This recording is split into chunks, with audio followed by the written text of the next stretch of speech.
우리에게 주신 하나님의 말씀은 역대하 24장 1절에서 3절 그리고 16절에서 18절까지의 말씀입니다. 역대하 24장 1절에서 3절 그리고 16절에서 18절까지의 말씀 우리 앞에 화면 보시고 함께 읽겠습니다. 시작. 요아스가 왕위에 오를 때에 나이가 7세라 예루살렘에서 40년 동안 다스리니라. 그의 어머니의 이름은 시비아요 부엘세바 사람이더라. 제사장 여호야다가 세상에 사는 모든 날에 요아스가 여호와 보시기에 정직하게 행하였으며 여호야다가 그를 두 아내에게 장가들게 하였더니 자녀를 낳았더라. 16절입니다. 여호야다가 죽은 후에 유다 방백들이 와서 왕에게 절하매 왕이 그들의 말을 듣고 그의 조상들의 하나님 여호와의 전을 버리고 아세라 목상과 우상을 섬겼으므로 그 죄로 말미암아 진노가 유다와 예루살렘에 임하니라. 그러나 여호와께서 그들에게 선지자를 보내사 다시 여호와에게로 돌아오게 하려 하심에 선지자들이 그들에게 경고하였으나 듣지 아니하니라. 아멘. 여러분 오늘 어떻습니까?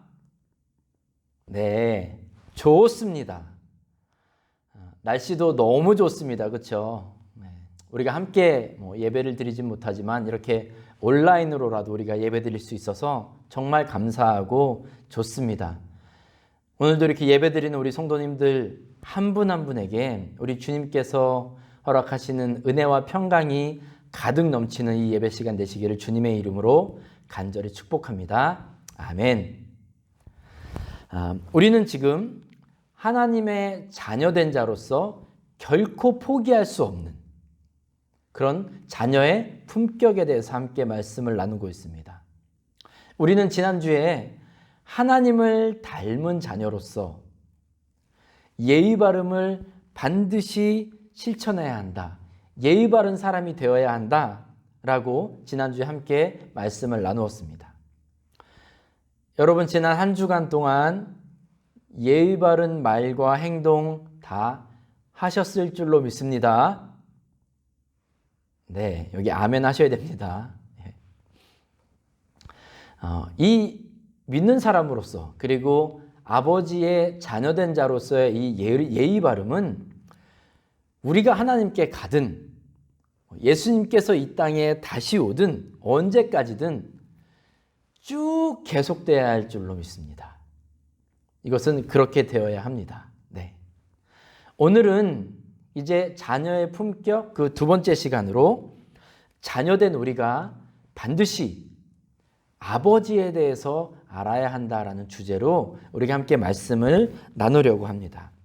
자녀인 우리는 내 하나님 아버지께서 어떤 분이신가에 대해서 자신 있게 말할 수 있어야 합니다.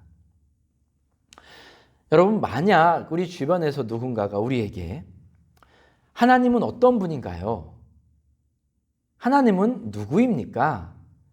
이런 질문을 한다면 여러분 어떻게 답변하시겠습니까? 아마 보통의 경우는 그런 질문을 받았다면 우리 동공이 흔들리고 또 식은땀이 좀 삐질삐질 나고 그리고 머리에서는 막 온갖 생각들이 막 지나가고 예전에 성경 공부라든지 설교 때 들었던 내용을 최대한 꺼내서 설명을 해보려고 하는데 선뜻 대답하지 못하게 되는 그나마 이렇게 떠오르면 그나마 다행인데 이런 질문을 들었을 때는 그냥 우리 머릿속이 하얗게 되는 그런 경험을 하기도 합니다. 하나님은 누구인가? 라는 이 질문은 사실 우리 기독교에 있어서 정말 본질적인 질문 중에 하나입니다. 그런데 막상 설명을 하려고 하면 이게 보통 어려운 게 아닙니다. 어디서부터 어떻게 설명을 해야 될지 모르는 경우가 참 많이 있습니다. 그렇다고 해서 제가 오늘 하나님은 누구인가 이 주제를 가지고 말씀을 나누려고 하는 것은 아닙니다. 그렇게 이 설교 시간에 다룰 수 있는 그런 쉬운 주제가 아니기 때문에 그렇습니다. 뭐 역사적으로 유명한 철학자들, 신학자들 할 거 없이 하나님은 누구인가라는 이것을 설명하고 또 거기에 대해서 우리에게 힌트를 주기 위해서 많은 노력들을 해왔습니다. 그런데 대부분 이분들이 상당히 어려운 표현들, 복잡한 설명, 한 번 들어서는 이해가 되지 않는 그런 방법들을, 그런 표현들을 참 많이 썼습니다. 어떤 분은 하나님을 설명하면서 비유, 은유, 환유, 제유, 모순, 이런 우리에게는 매우 낯선 수사법에 의해서 하나님을 설명하려고 노력했습니다. 또 어떤 사람들은 우리가 평소에는 거의 쓰지 않는 그런 아주 어려운 용어들, 그런데 그것도 하나가 있는 게 아니라 두 개를 합치거나 아니면 새로운 개념을 만들어내서 그렇게 하나님을 설명하려고 합니다. 이분들이 우리를 골탕 먹이려고 이렇게 하는 것이 아니라 우리의 유한한 언어로 무한한 하나님을 설명하는 것이 그만큼 불가능한 작업이기 때문에 그렇습니다. 그러면 우리가 질문을 받았잖아요. 누군가로부터. 하나님은 어떤 분입니까? 그때 우리가 이렇게 신학자들, 철학자들의 표현을 빌어서 우리가 설명을 한다고 생각해 보십시오. 아마 질문한 분들이 더 난감해하고 오히려 하나님에 대한 관심이 떨어질지도 모르겠습니다. 이런 신학자들이 비록 우리가 보기에는 너무 어렵고 너무 복잡하게 일을 만드는 것 같지만 이들 나름대로 수고와 노력으로 인해서 우리는 그래도 어느 정도 정리가 된 하나님의 정의, 하나님이 어떠한 분인가에 대한 설명을 우리는 바라볼 수 있습니다. 그리고 또 어느 정도 통일성을 가지고 우리가 이 문제로 접근해 나아갈 수 있는 그런 길라잡이의 역할을 신학자들이 우리에게 해 주었기 때문에 이들의 연구와 고민은 의미가 있습니다. 그런데 그렇다고 해서 우리가 이분들의 어떤 그 개념들, 어려운 표현들 이런 거를 가지고 설명할 수 없잖아요. 우리도 이해가 잘 안 되는데요. 그렇지만 그렇다고 하더라도 우리의 언어로, 나의 표현으로 하나님을 표현할 수 있어야 한다는 것입니다. 내가 경험한 하나님, 나에게 은혜를 베푸신 하나님, 이 하나님에 대해서는 사람들은 모를지 모르겠어요. 하지만 적어도 내가 받은 하나님의 은혜, 내 삶 속에서 역사하신 그 하나님, 나와 지금도 동행하시고 앞으로도 일하시고 지금도 나와 함께 하시는 그 하나님에 대해서는 우리가 자신 있게 말할 수 있어야 된다는 것입니다.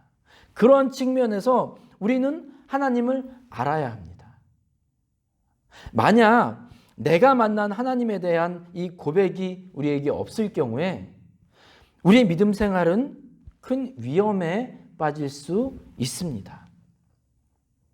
오늘 본문 말씀을 보시면 핵심 인물 두 명이 등장합니다. 한 명은 요아스 왕이고 다른 한 명은 여호야다 제사장입니다.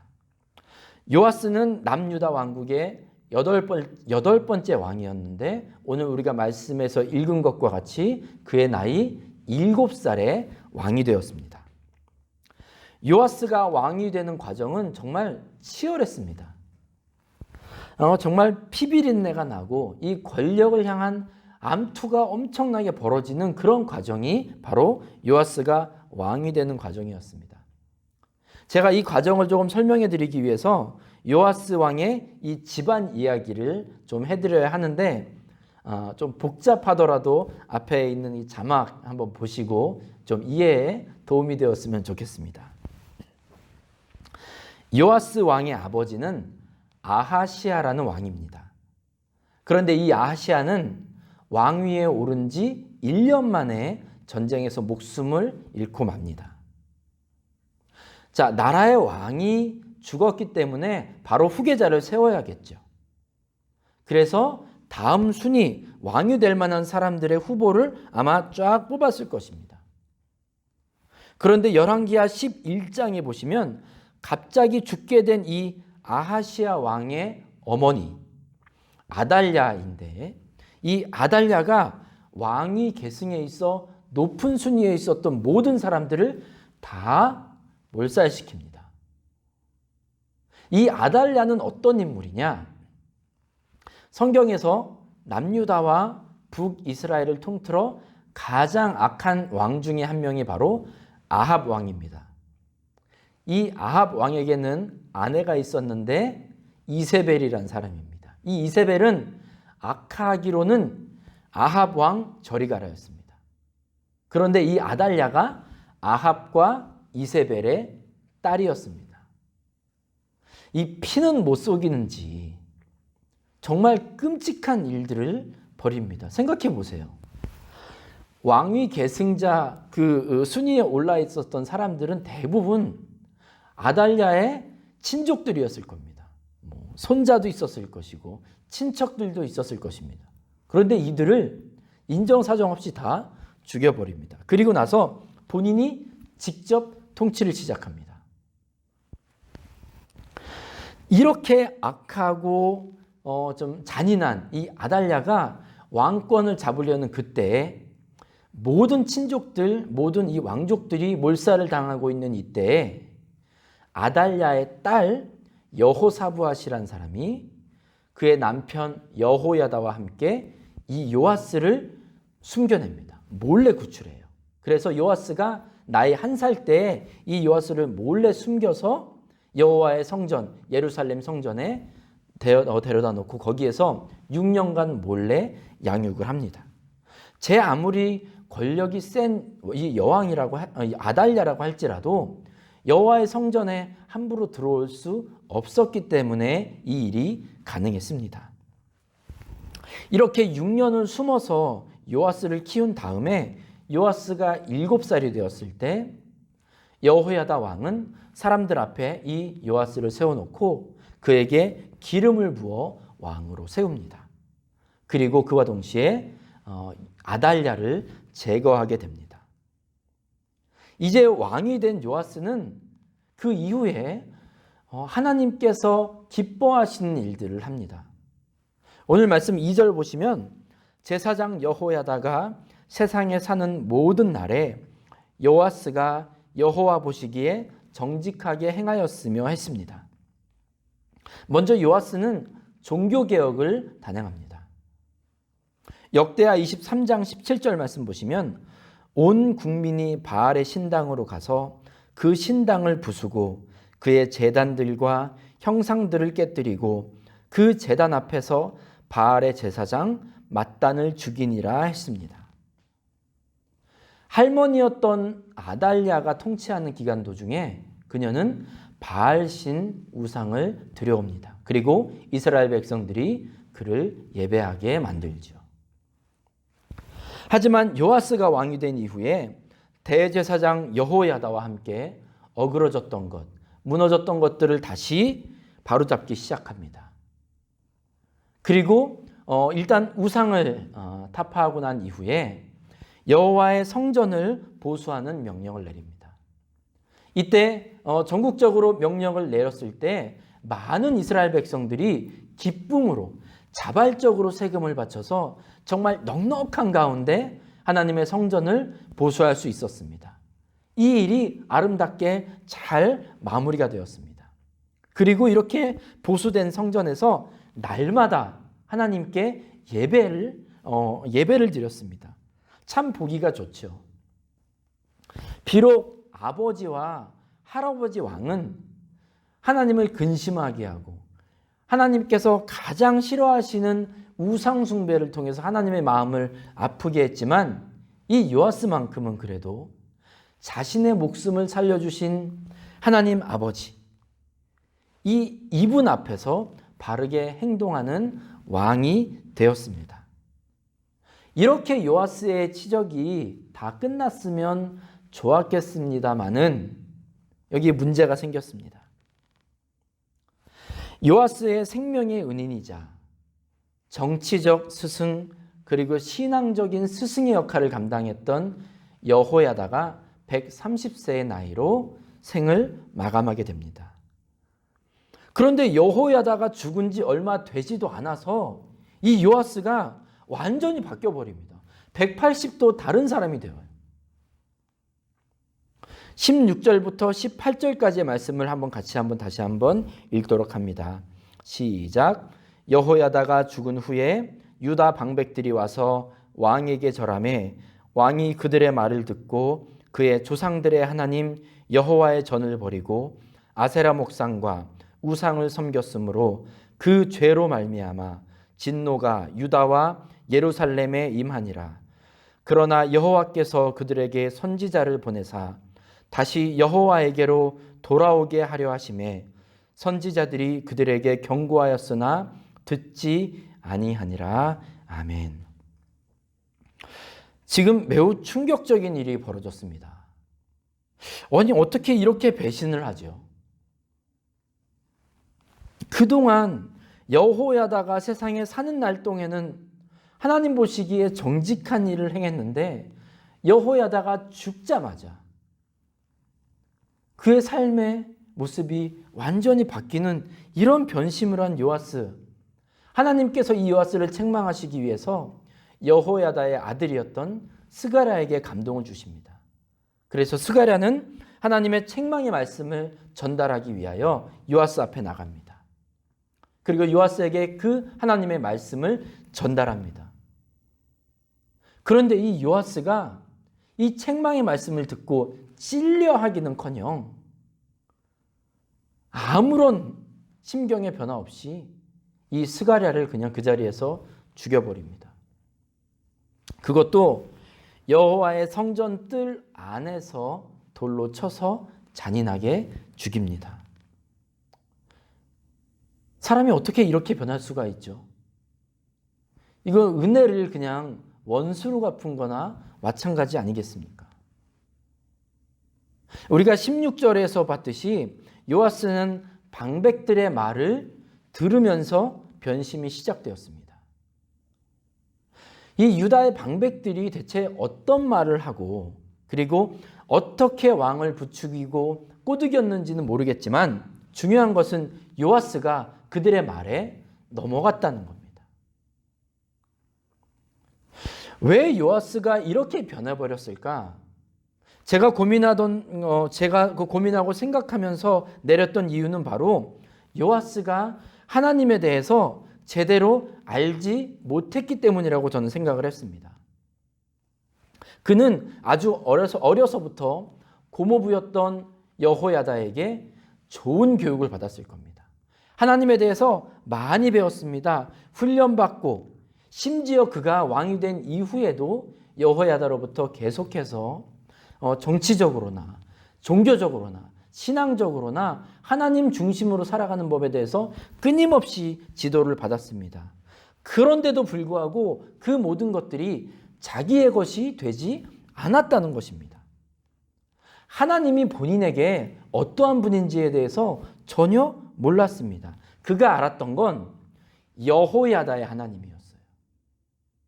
자기의 하나님이 아니라 여호야다로부터 그냥 들었고 배웠던 하나님이 전부였습니다. 요아스가 만약 본인이 하나님을 직접 경험한 사람이었다면, 하나님의 은혜를 체험한 사람이었다면 그의 반응은 아마 다윗 왕의 반응과 같은 것이어야 했습니다. 다윗도 범죄한 이후에 나단 선지자로부터 정말 따끔한 질책을 받습니다. 다윗 왕의 시대는 이제 통일 왕국을 이룬 지 얼마 안 된 시점이었습니다. 그리고 그렇기 때문에 많은 백성들에게 존경받고 사랑받고 추앙을 받던 왕이 바로 다윗 왕이었습니다. 그러니까 그가 가지고 있었던 권세, 위용, 이 모든 것들은 요아스와는 비교도 할 수 없을 정도로 정말 하늘 높이 그렇게 있었을 것입니다. 그러니 다윗 정도면, 그 정도 위치에 있었던 다윗 정도면 자기에게 기분 나쁜 말을 한 나단 선지자에게 부하들을 시켜서 한마디만 했으면 그는 바로 죽은 목숨이었을 겁니다. 그런데 하나님의 책망의 말씀을 들었던 이 다윗 왕의 반응은 무엇이었습니까?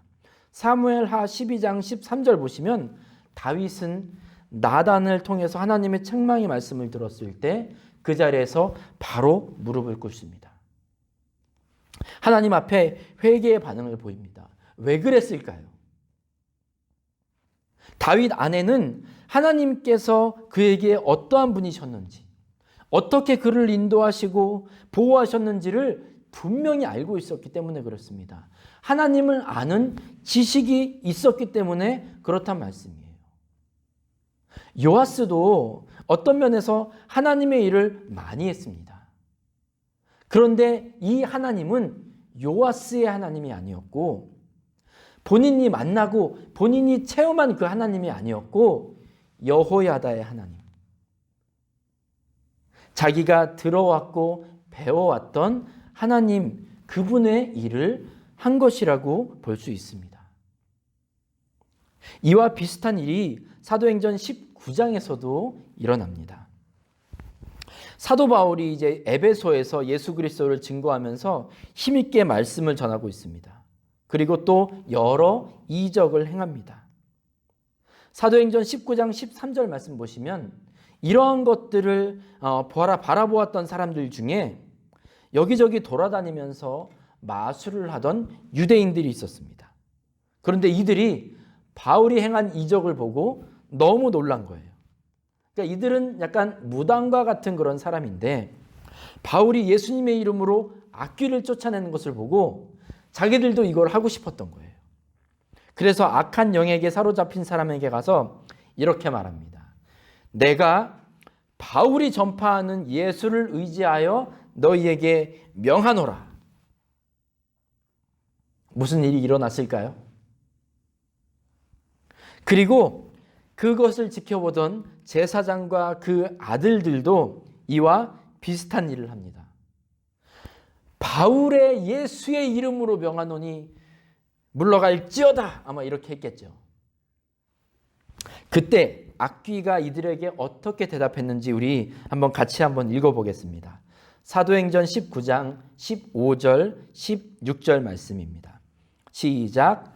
악귀가 대답하여 이르되 내가 예수도 알고 바울도 알거니와 너희는 누구냐 하며 악귀 들린 사람이 그들에게 뛰어올라 눌러 이기니 그들이 상하며 벗은 몸으로 그 집에서 도망하는지라. 아멘. 아주 재밌는 일이 벌어졌습니다. 내 하나님, 내 예수님의 이름이 아니고 다른 사람의 하나님, 다른 사람이 예수님의 일로 무언가를 할 때에는 아무런 일도 일어날 수가 없습니다. 내가 하나님을 알지 못하고 내가 예수님을 똑바로 알지 못한다면 아무리 그분의 이름으로 한다고 해도 거기에는 능력이 있을 수가 없습니다. 여러분, 우리는 하나님을 알아야 합니다. 하나님이 나에게 어떠한 분인지, 어떠한 일을 행하셨는지 분명하게 말할 수 있어야 합니다. 내가 하나님을 만나지 않고 그분의 은혜와 사랑을 체험하지 못한다면 내가 들은 것, 내가 배운 것, 이것들은 나를 강하게 붙잡을 수가 없습니다. 요아스와 같이 더 크게 나를 흔드는 것이 있다면 쉽게 흔들리고 무너지기 쉽습니다. 물론 들음을 통하고 그리고 배움을 통해서 우리는 하나님을 아는 것 그리고 경험하는 일을 시작할 수 있습니다. 그런데 여기에 머물러서는 안 되는 것입니다. 우리는 더 나아가야 됩니다. 배우고 듣는 것에 그치는 것이 아니라 내가 하나님을 직접 만나는 일, 내가 하나님을 직접 경험하는 데까지 나아가야 되는 겁니다. 그래서 그때 하나님은 이런 분이구나 라는 것을 깨달을 수가 있는 것이죠. 그러면 하나님을 어떻게 만나고 하나님을 어떻게 경험할 수 있을까요? 기독교에서 하나님을 만나고 그리고 하나님을 경험한다는 것은 참 놀라운 신비입니다. 그런데 우리가 이 신비에 대해서 이야기를 할 때 한 가지 전제 조건이 있습니다. 그 전제는 하나님께서 먼저 우리에게 계시해 주셔야 한다는 사실입니다. 하나님이 우리에게 보여주시고 하나님이 우리에게 알려주시는 것을 통해서 우리는 하나님을 볼 수 있고 하나님을 만날 수가 있고 하나님을 체험할 수가 있는 것입니다. 노력한다고 하나님을 알 수 있는 것이 아닙니다. 그래서 구약 성경에 보면 하나님께서 사람들에게 먼저 찾아오셨습니다. 그런데 예수 그리스도의 십자가 사건을 통해서 이제 우리 모든 사람에게 하나님께로 나아갈 수 있는 그 길이 열린 것입니다. 이제는 누구나 하나님을 만날 수 있게 되었습니다. 그렇기 때문에 하나님을 만난다는 것, 하나님을 경험한다는 것은 꼭 어떤 특별하고 놀라운 체험, 꿈과 환상 또는 어떤 기적 이런 것들을 통해서 가능한 것이 아닙니다. 왜냐하면 우리가 하나님을 만나고 그 하나님에 대해서 깊이 체험할 수 있도록 이미 저와 여러분에게 허락된 방법이 있기 때문에 그렇습니다. 그것은 바로 성경책입니다. 우리가 성경책은 너무 익숙하죠. 그리고 너무 흔합니다. 그렇기 때문에 성경책을 대하는 우리의 마음이 태도가 좀 뜨뜻미지근할지는 모릅니다. 하지만 성경책이야말로 하나님께서 가장 확실하게 당신을 알려주고 있는 책입니다. 하나님께서 직접 저자가 되셨고 사람들을 통하여 우리에게 주신 것, 당신을 보여주시고 당신의 뜻을 전해주시고 당신의 구원의 사역을 우리에게 알려주신 책, 그것이 바로 성경입니다. 그래서 디모데후서 3장 16절에서는 모든 성경은 하나님의 감동으로 된 것이라고 그렇게 말씀하고 있습니다. 여러분 믿으십니까? 따라서 우리는 성경을 읽음을 통해서 하나님을 알 수 있습니다. 하나님을 만날 수가 있습니다. 성경을 읽으면서 하나님께서 우리에게 어떤 말씀을 하셨는지, 하나님께 행하신 일들을 보면서 하나님은 이러한 분이구나 라는 것을 깨달을 수 있는 것입니다. 그리고 이제 그 말씀대로 살기로 노력하고 작정하고 최선을 다할 때 우리는 우리 삶 가운데 역사하시는 하나님을 만날 수 있게 되는 것입니다. 이제 내 삶 가운데에서 살아서 역사하시는 그 아버지 하나님을 발견할 수 있게 되는 것입니다. 성경에 보시면 하나님의 이름이라고 부르는 여러 명칭들이 나옵니다. 여호와 이레 하면 하나님께서 다 보셨다, 하나님께서 준비하셨다 이런 뜻입니다. 그리고 여호와 삼마, 에스겔 48장 마지막 절에 나오는 여호와 삼마 기억나시죠? 무슨 뜻이었습니까? 하나님이 거기에 계셨다라는 뜻이었습니다. 그럼 여호와 샬롬, 여호와는 우리에게 평강이다라는 뜻입니다. 이 외에도 많은 이름들이 나옵니다. 그런데 이 이름들은 그냥 만들어진 것이 아닙니다. 어느 날 이 성경의 인물들에게 갑자기 영감이 주어져서 불쑥 튀어나온 그런 표현들이 아닙니다. 이 모든 이름들, 표현들은 이 성경의 인물들의 어떤 구체적인 상황 속에서, 삶의 자리에서 그들이 경험한 하나님을 표현한 신앙 고백입니다. 사실 하나님께서 우리에게 직접 알려주신 이름은 출애굽기 3장 4절에 나오는 I am who I am, 이거 외에는 다른 이름이 없습니다. 이 외에 우리가 알고 있는 앞서 말씀드린 그런 여러 표현들, 이름들, 이런 것들은 하나님을 구체적으로 경험했던 이 인물들이 고백을 하는 것입니다. 그래서 이 고백을 통해서 하나님은 승리케 하시는 분이구나. 하나님은 우리에게 치료해 주시는 분이구나.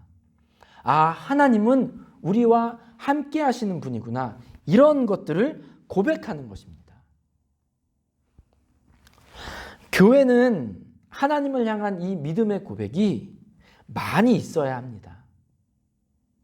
개개인이 하나님을 향해 믿음의 고백을 올려드리고, 그리고 이 개개인의 믿음의 고백들이 모여서 믿음의 공동체를 이루는 것.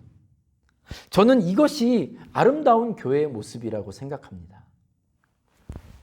하나님에 대한 믿음의 고백은 막 아주 특별하거나 독특하거나 또는 주변 사람들이 들었을 때 깜짝 놀랄 만한 그런 것일 필요가 없습니다.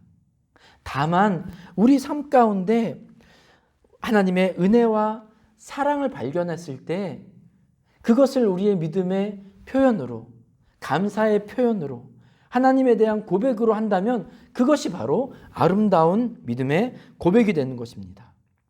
하나님을 경험한 고백을 하면 할수록 우리는 그만큼 더 하나님을 많이 깊게 알게 되는 것입니다.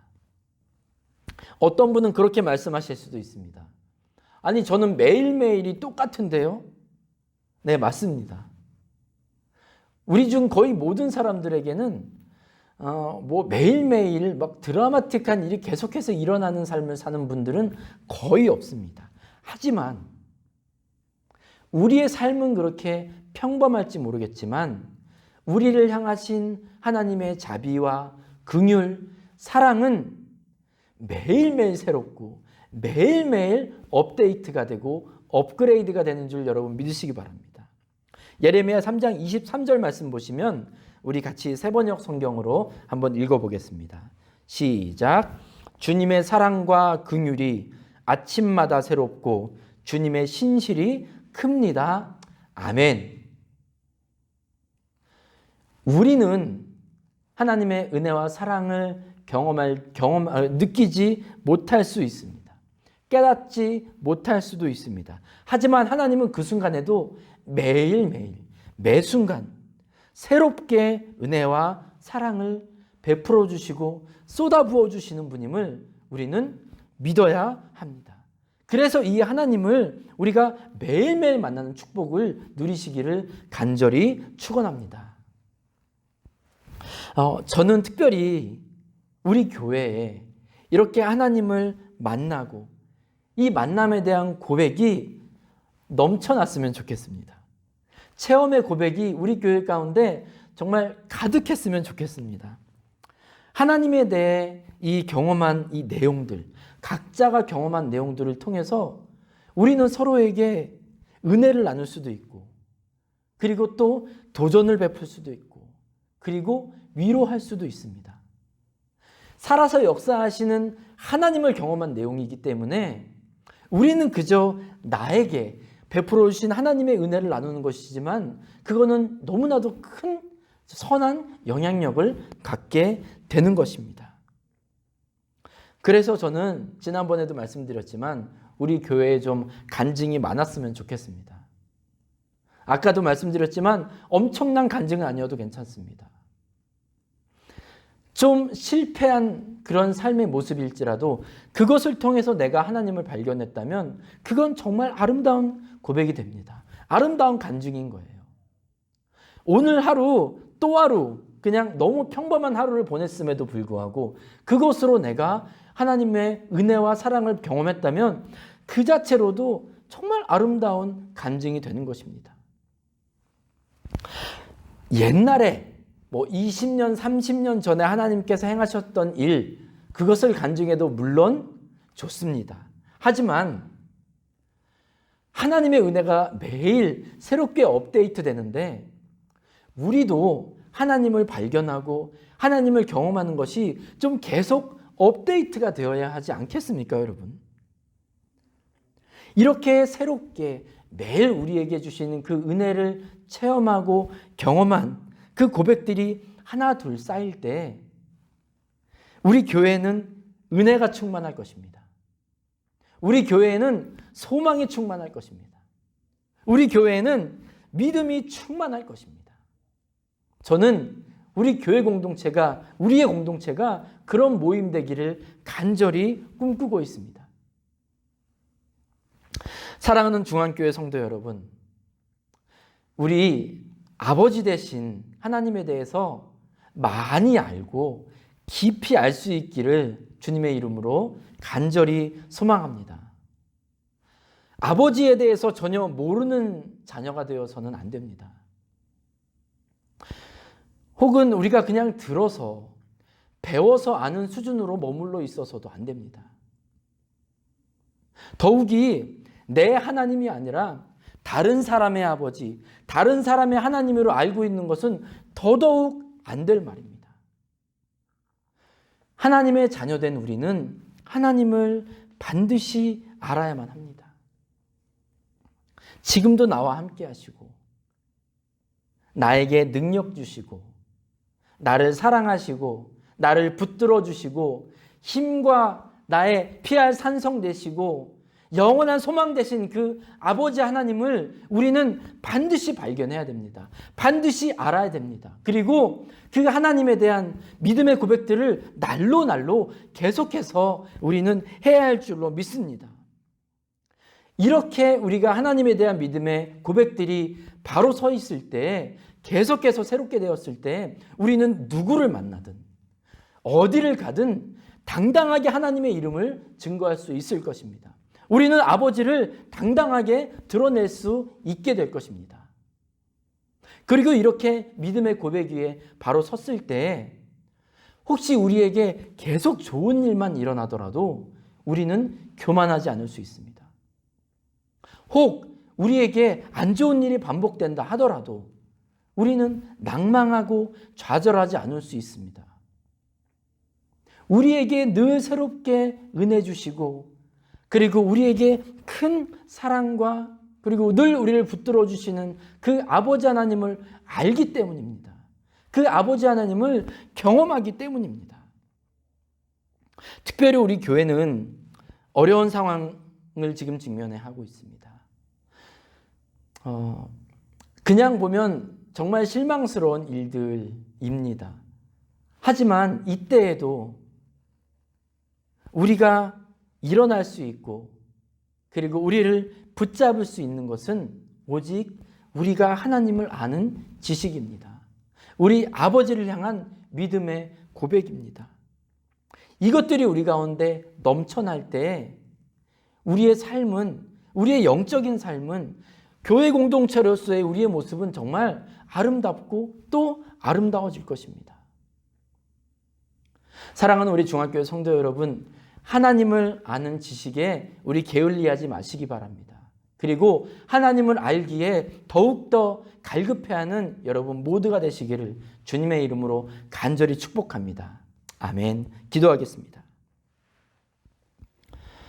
사랑이 많으신 아버지 하나님, 오늘도 우리에게 귀한 말씀 주시니 감사합니다. 우리의 삶 가운데 날마다 새 일을 행하시는 그 하나님을 더 많이 발견하도록 저희의 영의 눈을 뜨게 하여 주시옵소서. 하나님을 경험하고 하나님을 만나서 누구에게나 힘있게 우리 주님을 증거할 수 있는 저희 모두가 다 되게 하여 주시옵소서. 또 어떠한 상황 속에서도 지금도 살아서 역사하시는 그 아버지 하나님으로 인하여 당당하게 하시고 누구를 만나도 겸손한 주님의 자녀들 다 될 수 있도록 주님 인도하여 주시옵소서. 예수님의 이름으로 감사하며 기도 올리옵나이다. 아멘.